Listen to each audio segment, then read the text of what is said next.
Hi y'all, welcome and welcome back to this video on Charles Sanders Peirce, Logic of Inquiry and Ethics of Understanding.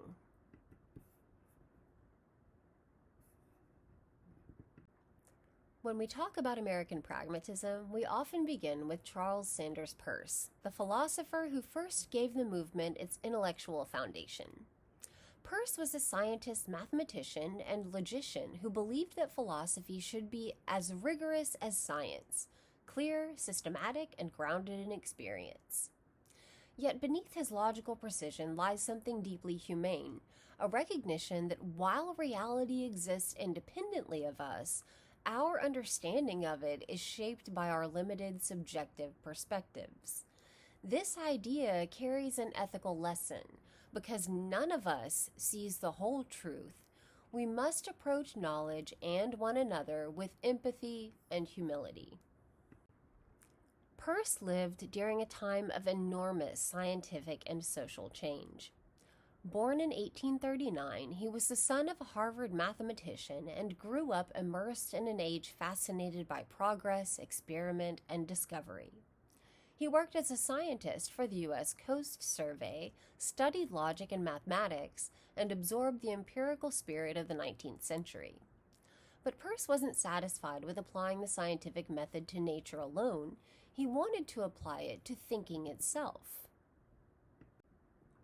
Philosophy, he believed, had often gotten lost in speculation.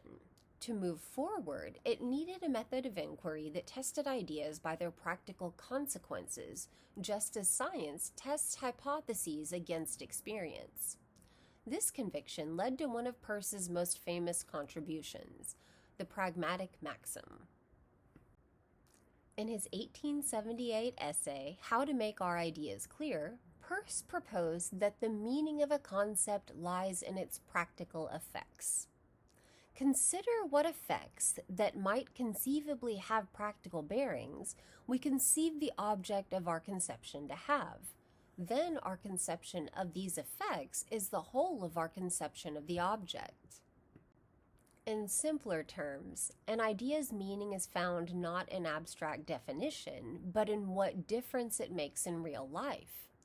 If we want to understand a concept like justice, truth, or freedom, we should ask, what would it look like if these things were real? How would they change what we do, how we act, and how we treat others? This is the seed of pragmatism. Peirce believed that to clarify thought, we must link it to action and consequence. Ideas are tools, not mirrors of an eternal reality, but instruments that help us navigate experience and solve problems. Peirce's earlier essay, The Fixation of Belief, describes how we move from uncertainty to conviction. The process begins with doubt, a feeling of discomfort that motivates inquiry. Once doubt arises, we naturally seek belief, something stable that guides our actions. Peirce identified 4 ways people try to fix belief. First, tenacity, clinging to one's beliefs no matter what. Second, authority, letting institutions dictate belief. Third, a priori reasoning, believing what feels reasonable or agreeable. And fourth, the scientific method, testing ideas by experience and reason. Only the scientific method, he argued, provides a self-correcting path towards truth because it tests belief against an independent reality and invites public verification. The other methods might bring comfort, but they close the door to growth. This insight makes Peirce the first to show that truth-seeking is not a private act of intuition, but a communal and ongoing process. No one person possesses the full truth. Instead, we discover it together through open inquiry and shared experience. Peirce believed in an objective reality. The world exists whether or not we perceive it, but we can only know it through our limited human interpretations. Over time, as inquiry continues and evidence accumulates, our ideas converge toward greater accuracy. He called this eventual convergence the opinion which is fated to be ultimately agreed upon by all who investigate. In other words, Truth is what we would all agree upon at the end of inquiry after unlimited investigation under ideal conditions. This model, which Peirce called the community of inquiry, captures both his scientific rigor and his moral optimism. It's a vision of human knowledge as collaborative and self-correcting, grounded in dialogue, patience, and mutual respect.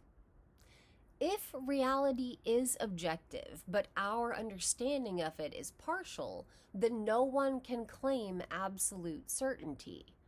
This, Peirce implies, is why we need empathy and humility. Each person sees the world from a unique angle, conditioned by experience and perspective. Our differences are not obstacles to truth, they're the means by which truth expands. Peirce's theory of inquiry carries a quiet moral message. To know well, we must also live well. Intellectual honesty requires moral discipline, the willingness to doubt ourselves, to listen to others, and to revise our views when evidence demands it. Peirce helps us to understand that because the world is real, but our experiences of it are subjective, we owe one another patience and compassion. We all struggle toward understanding from within the limits of our perception. Empathy, then, is not just kindness, it's a recognition of our shared fallibility. Peirce's fallibilism, the idea that all human knowledge is revisable, is not a weakness, but a source of strength. It makes inquiry humble, flexible, and open-ended. The more we accept our limitations, the more capable we become of discovering truth together. Peirce's ideas laid the foundation for the entire pragmatic tradition. William James, John Dewey, and later thinkers like Hilary Putnam and Richard Rorty would build on his insights, translating them into psychology, education, and social philosophy. But Peirce remains unique in his synthesis of scientific realism and moral humility. Today, his model of collaborative inquiry echoes in democratic deliberation, academic research, and even the ethics of technology. Whether we're designing fair AI systems, discussing social policy, or navigating personal disagreements, Peirce's principles remind us to ground our beliefs in evidence, to remain open to correction, and to treat others as partners in the search for truth. In an age of polarization and misinformation, Peirce's quiet wisdom feels more urgent than ever. Truth is real, but we reach it only together. Alright, y'all, that's all for now. If you're interested in more videos on American pragmatism, philosophy, or ethics, check out the videos posted on our channel. Thanks for watching. Have a great day.